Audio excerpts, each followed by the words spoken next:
My name is Amaka. I grew up in a small town in eastern Nigeria. This story is about my aunt, Ngozi. Aunt Ngozi was not rich. She sold tomatoes, peppers, and dried fish in the market. Every day, she woke up at 4 a.m. She would tie her wrapper tight, carry her basket, and leave before the sun came out. Her husband, Uncle Chike, used to be a bus driver. After he lost his job, he stayed home most days. At first, he tried to find work. Later, he stopped trying.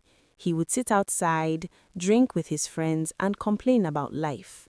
Auntie Ngozi never complained. She paid the children's school fees. She fed everyone. She even sent money to her mother-in-law in the village. When Uncle Chike wanted to start a small transport business, she gave him all her savings. She sold her gold earrings, her only gift from her own mother, to add more money. The business failed within a year. He blamed the economy, he blamed his friends, he never blamed himself. I was very close to Auntie Ngozi. I stayed with them during my secondary school years.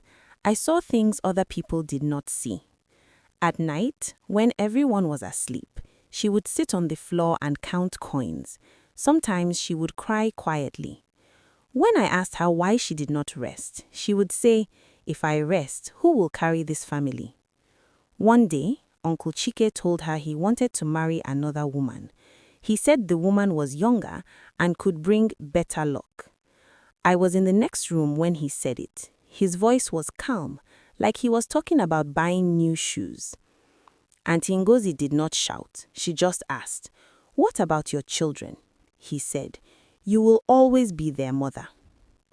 The next months were hard. He started coming home late. Sometimes he did not come home at all. People in the market began to talk. They said he was living with the other woman in a nearby town. Still, Auntie Ngozi kept working. She began to look thinner. Her wrapper became loose around her waist. She would cough and say it was just dust from the market. She refused to go to the hospital. She said hospital bills were for people who had spare money. One afternoon at the market, she fainted. I was there. I had gone to help her because it was a busy day. She was arguing with a customer over the price of rice when she just fell. Her head hit the ground.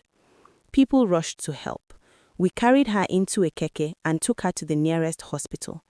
The doctor said her blood pressure was very high. He asked if she had been under stress. I did not know what to say. Uncle Chike came to the hospital hours later. He smelled of alcohol. He stood at the door and asked the doctor how much it would cost. That was his first question. The bills were high. We needed money for tests and drugs. He said he did not have any cash. He said business was bad, but we all knew he had money for drinks and for the other woman. Auntie Ngozi was admitted for 3 days. On the third night, I was sitting beside her bed. Her hand felt weak. She said, "Amaka, make sure the children finish school." I told her she would be fine. I lied. Around 2 a.m., her breathing changed. It became slow and heavy. I ran to call the nurse. By the time the doctor came, it was too late. She died from complications linked to severe hypertension and stress. That was what the doctor wrote. At her funeral, many people cried. Uncle Chike cried the loudest. He told everyone she was a good wife. He said he loved her. The other woman did not come. After the burial, things became worse. Uncle Chike sold the house. The children were sent to live with different relatives. I went back to my parents' house. Till today, I still think about her. She gave her money, her time, her strength, and her health. She believed that if she carried everyone, they would carry her too. But when she fell, there was no one strong enough to carry her.